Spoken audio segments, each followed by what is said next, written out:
This is Democracy Now! I'm Amy Goodman with Nermeen Sheikh. Last month, the National Archives and Records Administration apologized for doctoring a photo of the 2017 Women's March to remove criticisms of President Trump. The Washington Post first revealed the agency, which calls itself the country's record keeper, had altered the image. As part of an exhibit called Rightfully Hers, American Women and the Vote, the National Archives displayed a large image of the first Women's March. But signs referencing Trump were blurred to remove his name, including a poster reading, "God hates Trump." The National Archives initially stood by its decision to edit the photo, saying the changes were made, quote, so as not to engage in current political controversy, unquote. But last month, the National Archives reversed course and apologized. Well, we turn now to a historian who says this was only the latest example of, quote, a great and growing threat to our nation's capacity to protect and learn from history. Matthew Connelly is professor of history at Columbia University, principal investigator at History Lab. His recent piece for the New York Times headlined, "Why You May Never Learn the Truth About ICE." It details how the National Archives is reportedly allowing millions of documents, including many related to immigrant rights, to be expunged. Professor Matthew Connelly, welcome to Democracy Now! Lay out what you found. Well, what I found is that the National Archives, which, you know, as a matter of business, in the normal practice of archiving our nation's record, they have to decide what records are going to be temporary and which ones they need to preserve permanently. And normally these kinds of documents, they call them records retention schedules, are ones that almost nobody would actually read, except maybe an archivist or an historian.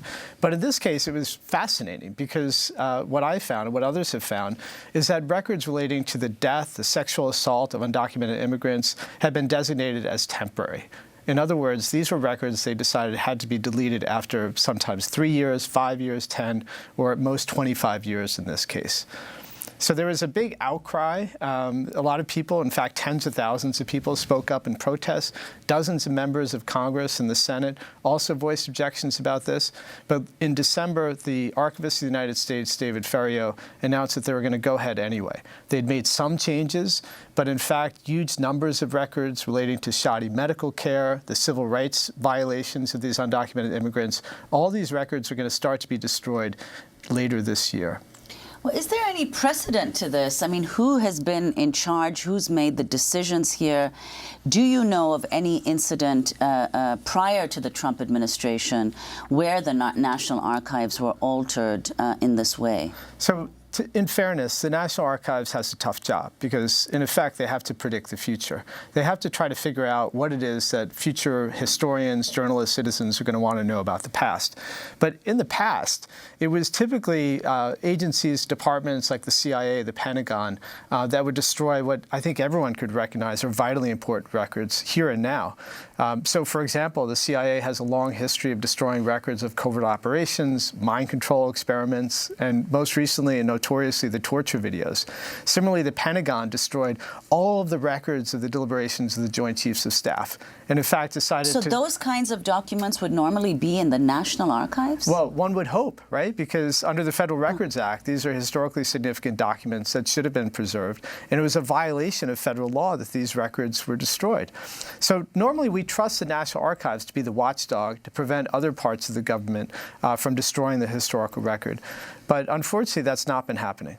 So you write, the Department of Interior and the National Archives have decided to delete files on endangered species, offshore drilling inspections, the safety of drinking water.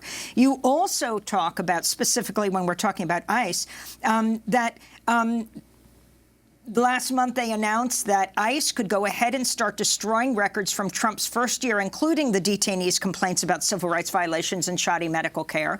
Is this different from previous administrations? It is. I would say that under this administration, things have gone much further, much faster. I think perhaps the best example of that is how Donald Trump tears up his own papers in tiny little pieces. Now, in this case, the National Archives tried to do the right thing. They sent staff to the White House to Scotch tape those papers back together again. I'm not even kidding.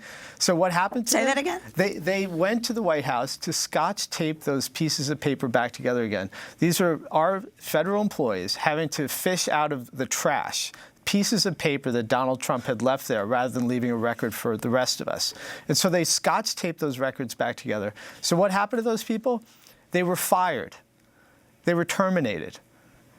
And So who did they work for? They work for the U.S. National Archives. They work for all of us, right? And this is what happened to them when they tried to stop this sort of thing.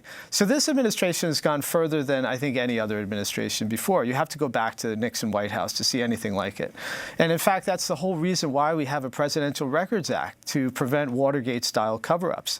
So I think more of us need to start paying attention, because in effect, this White House is being allowed to destroy evidence about things that we may never know about. You also talk about the whole issue of the Trump administration around declassification. You tweeted yesterday, State Department historians have been thwarted by the Pentagon, blocked from declassifying Cold War documents, and at the CIA as well. That's right. So the State Department, under, again, federal law, an act of Congress requires the State Department to produce a record of American foreign relations. And they have been doing this since the Civil War. So for more than 150 years, State Department historians who are professionally trained, highly competent, and completely responsible have been trying to give the rest of us a record of what the government does in our name.